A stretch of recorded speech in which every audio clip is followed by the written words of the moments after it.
Hello and welcome back once again to the Lease Purchase and Owner Operator School. I'm Chris Bikerson. This is part 3, breaking down the cost. If you've not seen parts 1 and part 2, hey, look them up, go back, watch, get caught up to us here. And today we're going to be broadcasting from a job site. I've got a little bit more time on my hands than I would like here, taking quite a while to get loaded. I got a nice little line of trucks in front of me and behind me, so I'm not sure what the holdup is here, but hey, let's go ahead and jump into the next segment. We're gonna be talking about some generic numbers. Obviously, how much it's going to cost you is going to be specific to exactly what kind of truck payment that you've got, etc. How much your trailer rental is, or if you don't have a trailer rental. But I'm going to throw some generic numbers out there, and they're going to get you in the ballpark, give you an idea of what it's actually going to cost you, so that you know how much you really need to make in order to not be chasing your tail and working for free like so many of those companies out there are trying to get you to do. All right, I'll give you a quick peek here at the facility where I'm at. I won't actually name it, just, I don't want to upset anybody, but it's in Midlothian, Texas, and steel is their thing. This is another fine example of one of those delays I talk about that digs into profitability. I've been here now going on, I'm over 5 hours. But we're going to talk about fixed expenses first, and let's go to the board. Okay, so your fixed expenses, those are your expenses that really don't change maybe 1 year from the next, as taxes go up, etc. But for the most part, as you're planning your loads throughout the year, you're going to use these numbers as a constant. Your truck payment, those don't change. Your trailer payment, whether you're financing it and making a payment or whether you're renting one. Your ELD device, these are things, some of them that are going to differ from one carrier to another, but a lot of times if you're using a electronic device, you may have to pay a rental fee for the device itself as well as a subscription fee. For an example, these are some of the fixed expenses I have to cover. Your insurance for your truck, trailer, cargo, your workman's comp and unemployment insurance, depending on what state you're based out of, you may be required to pay that. Then you've got your registration, your permits. Now these things all add up.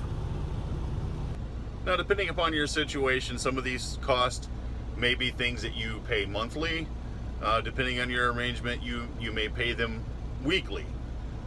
Depending on your financial circumstances, some of these things you may choose to pay once a year, like your registration fee you pay up front, some of your permits, your insurance. Maybe you got some deep pockets and maybe you pay your insurance premiums for the entire year at one time.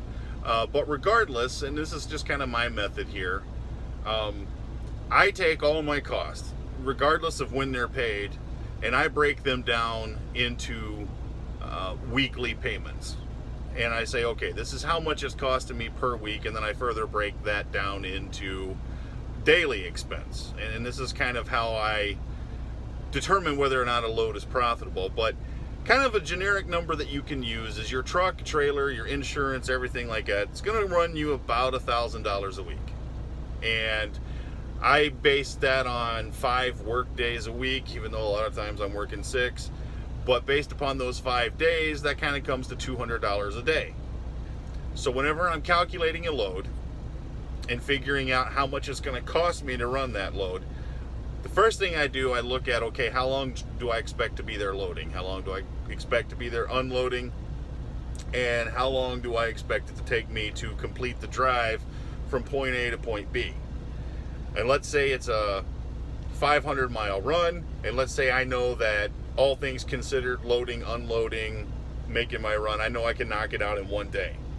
Then I say, okay, first I know $200 a day are my fixed expenses on that load. So I say, first off, it's going to cost me that $200 in fixed expenses. Then I look at my variable expenses, and this is where they get you. All right, now we can talk about variable expenses. Your variable expenses are variable because they change. They vary depending upon how you're running that week. Obviously, if you don't work all week long, well, your fuel cost, your maintenance cost, tolls, and special equipment, well, you know what, that's going to be zero for the week. However, obviously, we're going to be running up and down the road a little bit. So we need to figure out how much does it really cost for us to drive that truck from point A to point B, because we're going to have to tack that on top of our fixed expenses for the expected duration of the load to figure out how much that load is actually costing us to run. All right, now here's some sample numbers. Let's talk about our fuel expense. Now, in the lane that I run, I'm seeing an average of $3.25 a gallon at the pump, minus my average 30 cents a gallon rebate that I get on fuel. Now, my rebate varies from one retailer to another, anywhere from 20 cents up to, I've had it as high as like 64 cents a gallon at some places, but typically I average about 30 cents a gallon in rebates. So my total fuel cost typically in my lane is about right now $2.95 a gallon. Now, my average miles per gallon in this truck, hauling the loads I haul, which is usually heavy loads of steel, I really average about 6.6, but we're going to call it 6.5 for the purpose of calculating. And so if you take that $2.95 a gallon, divide that by my 6.5 miles per gallon fuel economy, you end up with 46 cents a mile is what my fuel costs are to move from point A to point B. Trucking breaks out the creativity in people.